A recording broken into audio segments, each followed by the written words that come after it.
ባለ ትዳር ሰው፣ አንድ ትዳሩን የሚያከብር ሰው፣ አንድ ደግሞ ነገ ልጅ ወልጄ ትልቅ ደረጃ ደርሳለሁ የሚል ሰው እንዲህ ያህል በወንድሙ ሲጨክን እኔ አላየው።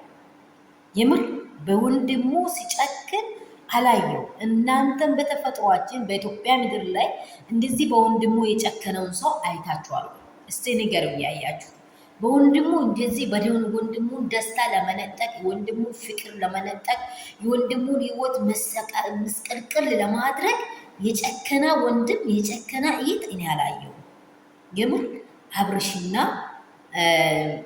የአብርሽ ወንድም ዴቢና ማነው ጉዜ የምር እናንተ ወንድማችሁ ነው አብርሽ? እስቲ እሱን ጥያቄ ሩታ እኮ እናንተ የምትፈልጉት ምንድን ነው? እኔን ከአብርሽ ልትለዩ ነው ወይ አላማችሁ? እሱን ብቻ መልሰኝ እንዳለች እኔ አንድ ነገር ልጠይቅ። አንተ ወንድም ነህ ለአብርሽ? እውነት ኤፍሬም የተወለደበት ወድ ነው የተወለድከው? ኤፍሬምን በዚህ ወንበር ላይ ዴቪን በዚህ ወንበር ላይ ጉዜን በዚህ ወንበር ላይ ስታስቀምጡ ለአብርሃም ጩቤ ለመሰካት አንደኛ ዴቪና ጉዜ ናቸው። ጩቤ እንዲሰካሉ ለብር የምር ለብር ነው እየሸጡ ያሉት ወንድማቸው። ለብር ነው። ሄርሜላ ሀላሌ ናት።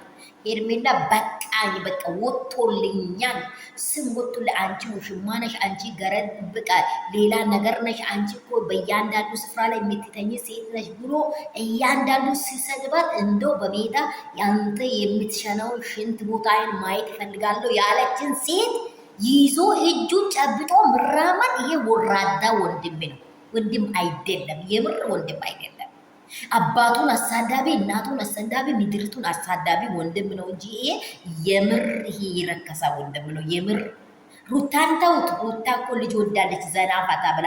አብርሽ ደግሞ ዘለዓለም ከሩታ አይለይም። ግን አንተ ውስጥ ጠባሳ ሆኖ ይኖራል። ለምን በለው ብለህ እንደ ይሁዳ ሳትቀበል እንደምትሞት ይሄን ድምፅ ስማ። ዴቪን ድምፅ ስማ። እንዴት ይሆናል? እንዴት እንደዚህ ትሸቅጣለህ? እንዴት እንደዚህ ነጋዴ ትሆናለህ? በወንድም ሰላም ቤተሰብ እንደምን አላችሁ? ሁሉ ሰላም፣ ሁሉ መልካም ነው። እኔ ጋር ሁሉ ሰላም ነው። ሰላማችሁ ብዝት ይበል።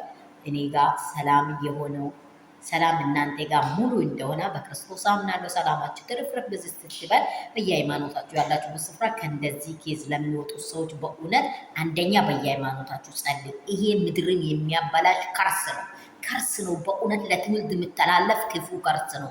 ሴት ልጅ ትዳር ወንድ ልጅ ወልዶ ያቀፈውን ቤት አምልጬ ከዶሮ ውስጥ ጫጩቱ መነቀል እኮ ነው። እንደዚህ ነቅዬ ለሌላ ልውሰድ፣ ዝሙት ለሚሰራው ሴት ልውሰድ፣ ብሩን ብቻ ለእኔ ጉሮሮ ላይ አድርግ ብሎ መከራከር በኢየሱስ ስም ይሄ ሴጣን ስራ ነው። ሰላማችሁ ብዝት ይበል። እንዴት ነው ግን ላይክ እያደረጋችሁ አይደለም? ምን አደረግኳችሁ? ላይክ የለም፣ ሼር የለም፣ ሰብስክራይብ የለም። እባካችሁ በክርስቶስ ለካ አድርጉ። እኔ እኮ ገና ነኝ፣ አዲስ ነኝ። የኔ ወዶች፣ የኔ ቆጭ ወዳቸው እያረጋችሁ ያላችሁ ደግሞ አብልጬ ወዳችኋለሁ። ሰብስክራይቡን በደንብ እንትን አድርጉና አሳድጉኝ። እኔ በጣም ውስጥ የከነከነኝ ወንድምነት እንዲህ ነው እንዴ? ወንድም እንዲህ ነው እንዴ? ወንድም እንዲህ ከሆነ ወንድም እንዲህ ጨካኝ ከሆነ ምን ዋጋ አለው? ወንድም አይን ከሰጣ ነው ውጭው ቀንድ የሚመታው ብያቸዋለሁ ከዚህ በፊት ቪዲዮ ሲሰራ። ግን ወንድም በጣም ከባድ ሴራ ነው እየሰራ ነው። ይሄ ሴራ መቼ ነው ግን የሚያበቃው? መቼ ነው ሳቃቸውን የሚቀጥሉት? ትላንት እንዲህ በእውነት ምድርቱን ነቅነቅ አድርጎ የሳቀውን አብርሃምን ታሟላለ። አራንቴና ሆስፒታል መሄድ ያለብህ ሆስፒታል አይደለም። አንተ ጥቁር አንበሳ ለይቶልህ በደንብ ተመርመር። ዴቭ በደንብ ተመርመር፣ እውነት ተመርመር።